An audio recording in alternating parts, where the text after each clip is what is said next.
노알못 애청자 여러분 안녕하십니까? 정성도 노무사입니다. 오늘은 사례 3가지를 통해서 퇴직급여 제도를 알아보도록 하겠습니다. 첫 번째 사례는요. A씨가 퇴사를 했어요. 근데 회사는 A씨의 개인퇴직 계좌를 만들지 않으면 퇴직금을 안 준다고 합니다. A씨는 개인퇴직 계좌를 만들고 싶지 않습니다. 받을 수 있을까요?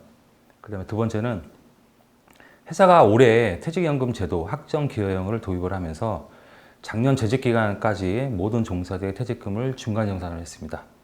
나는 퇴사 후에 퇴직금을 받고 싶은데 이 중간정산은 적법할까요? 그리고 세 번째 사례는요. 회사가 퇴직연금 확정기여형 제도를 운영하면서 사용자의 부담금을 적게 적립해 왔습니다. 마치 손해보는 것 같습니다. 지금은 내가 재직기간 동안에 사용자한테 왜 부담금이 적냐 항의를 못하지만 나중에 이 부담금을 받을 수 있을까요? 에 대해서 한번 알아보도록 하겠습니다. 현행 퇴직급여 제도를 한번 살펴볼게요. 아시다시피 현행 퇴직급여 제도는 지금 우리가 알고 있는 퇴직금 제도가 있습니다. 근데 이게 22년 4월 14일부터 이 퇴직금은 개인형 퇴직연금 제도의 개정으로 지급하도록 의무조항으로 들어와 있습니다. 그리고 익히 알고 있는 DB형, DC형의 퇴직연금 제도가 있습니다. 퇴직금 제도는 계속 근로기간 1년에 대해서 31분 이상의 평균임금, 즉 내가 연장, 야간, 휴일 근로를 하면서 받을 수 있는 모든 임금, 근로의 대가로 받을 수 있는 모든 임금을 포함한 평균임금을 기준으로 퇴직금을 지급하는 제도입니다. 그리고 퇴직연금 제도는요, 확정급여형 DB형과 확정기여형 DC형이 있습니다. 이 DB형, DC형 많이 헷갈리시는데요. DB형은 지금에 있는 퇴직금 제도하고 유사한 거라고 보시면 됩니다. 왜 그러냐? 사용자가 운영을 하기 때문입니다. 여기에 대한 손실 비용도 사용자가 부담을 해야 되는 거고요. 사용자가 퇴직연금 사업자에게 근로자의 개별 계좌로 부담금을 납입하는 것입니다. 여기에 대한 부담금은 근로자가 운영을 하는 것이죠. 여기에 대한 손해도 근로자가 부담을 지는 거예요.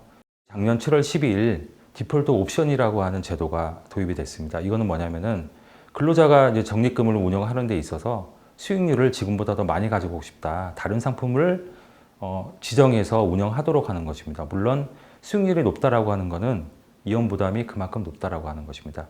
이런 퇴직연금 제도는 근로자한테 나중에 퇴사할 때 퇴직소득세 감면이라든가 그 다음에 세공제에 대한 혜택이 좀 있습니다.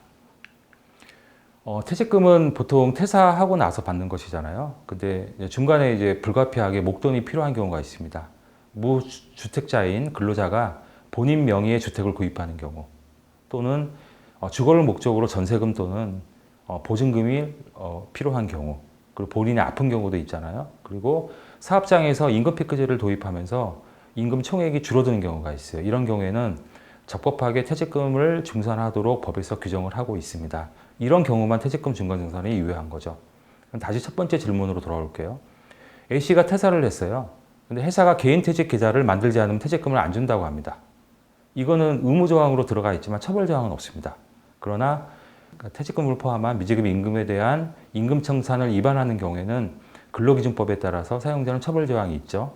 그러니까 당연히 A씨가 개인퇴직 계좌를 만들든 만들지 않든 퇴직금을 받을 수 있습니다. 그리고 두 번째는 회사가 퇴직연금 확정기여형을 도입을 하면서 물론 개별적 동의를 받았겠죠. 근데 그 이전까지 퇴직금 중간정산을 했어요. 나는 퇴사하고 받고 싶은데 중간정산을 했단 말이에요. 근데 여기에 대해서 저희가 국회의원 자료 요구를 통해서 노동부에 회신을 받았습니다. 실제 상담 사례인데요. A라는 회사는 22년도에 퇴직연금 제도를 도입을 했습니다. 그리고 21년도까지 퇴직금을 중간정산을 했어요. 여기에 대한 법 위반 소지에 대해서 노동부는 퇴직연금 제도 도입은 지금 현행 법상의 중간정산의 정당한 사유가 아니기 때문에 퇴직연금 제도를 도입하는 이유로 해서 퇴직금을 중간정산하는 것은 유효하지 않다라고, 즉 무효라고 이렇게 보고 있습니다. 그렇기 때문에 제가요, 작년까지 만약에 퇴직금 중간정산을 회사가 했다. 앞으로 5년 후에 제가 퇴사를 했으면은 5년 후에 퇴직금, 그때 받은 퇴직금 산정 기준이 평균임금을 기준으로 지금까지 한 중간정산에 대해서 그 차액을 제가 받을 수 있다라고 하는 것입니다. 그래서 그러면 기존에 있는 중간정산에 대해서는 성격은 뭐냐? 이거는 법률상 원인 없는 부당 이득금으로 보고 5년 후에 내가 퇴직금 산정을 위한 평균임금을 기준으로 퇴직금을 산정을 했잖아요. 이 기간에 대해서 전체를 받을 수 있다라고 하는 것입니다. 그러니까 지금 중간정산 한다고 그래서 걱정하실 필요 없습니다. 세 번째 사례를 살펴보도록 할게요. 회사가 학정기여형 제도를 운영하면서 사용자가 부담하는 부담금을 적게 매년 적립을 하는 거예요.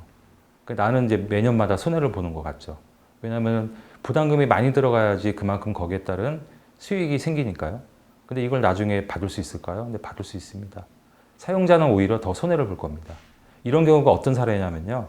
우리가 연봉근로계약을 체결을 해요. 그럼 보통 회사가 연봉근로계약의 12분의 1을 그 부담금으로 퇴직연금 그 금융기관에 납부를 합니다. 근데 실제적으로 내가 일을 하다 보면은 연장 야간 휴일 근로도 하고 또 미사용 연차 유급휴가에 대해서 수당을 받기도 하잖아요.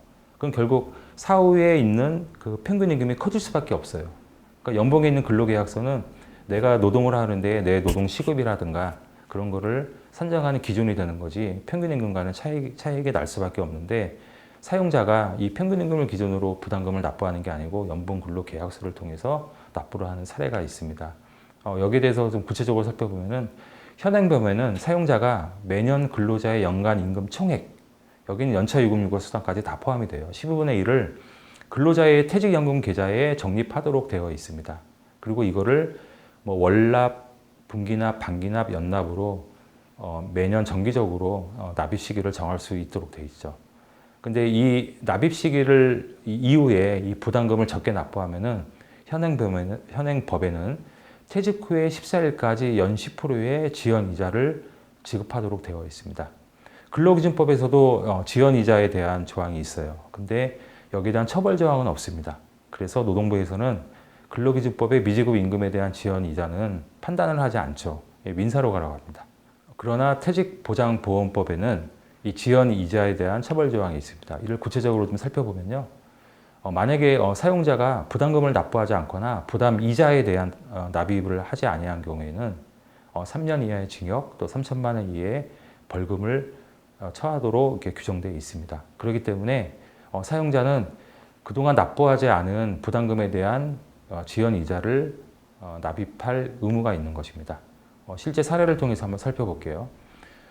위에 있는 표에 나와 있는 거는 이분의 연봉은 한 2,400 정도가 됩니다. 구체적으로 뭐 2,395만 원 정도가 되겠죠. 근데 실제적으로 연장 야간 휴일 근로를 통해서 실제 내가 1년 동안 받은 임금은 한 3천만 원이 넘습니다.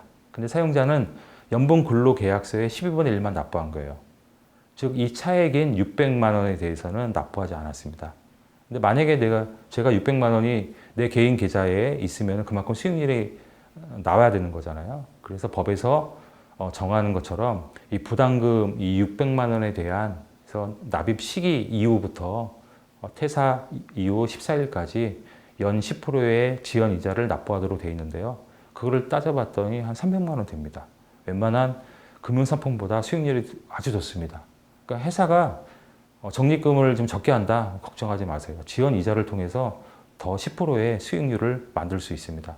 두 번째 사례도 마찬가지입니다. 이분의 연봉은 2,400, 한 800 정도가 되는데요. 실제적으로 1년 동안 내가 받은 임금은 한 3,100만 원입니다. 근데 미납 부담금은 한 600만 원 정도 되죠. 여기에 따른 이자는 그동안 재직기간 동안의 이자는 한 270만 원, 이분도 역시 890만 원, 900만 원에 가까운 사용자가 미납한 부담금과 또 미납한 부담금에 대한 이자를 받을 수 있습니다. 다시 정리하면요. 첫 번째, 퇴직금 제도에서 퇴직연금을 회사가 도입하는 경우에 기존의 근로기간, 재직기간에 대해서 중간정산을 하는 경우가 있어요. 이거는 무효입니다. 이것은 나중에 내가 퇴사하고 나서 퇴직 시 산정한 평균임금을 기준으로 이 앞에 중간정산과 관련해서 미지급된 부분을 퇴직금을 다 받을 수가 있습니다. 두 번째 포인트는 제가 지금 퇴직연금 제도를 가입하고 있는데 사용자가 부담금을 적게 주고 있습니다. 내가 받은 연간 임금 총액의 12분의 1보다 적게 주고 있는 거죠. 지금은 불합리하지만 걱정하지 마세요. 지금 제가 가입하고 있는 상품의 수익률보다 더 높습니다. 왜냐? 지연이자가 10%이기 때문에. 이거는 나중에 제가 퇴사할 때 사용자가 납부하지 않은 부담금과 이에 따른 지연이자 10%를 받을 수 있습니다. 그러니 걱정하지 마세요. 네, 이상 사례 세 가지를 통해서 퇴직급여 제도를 알아봤습니다.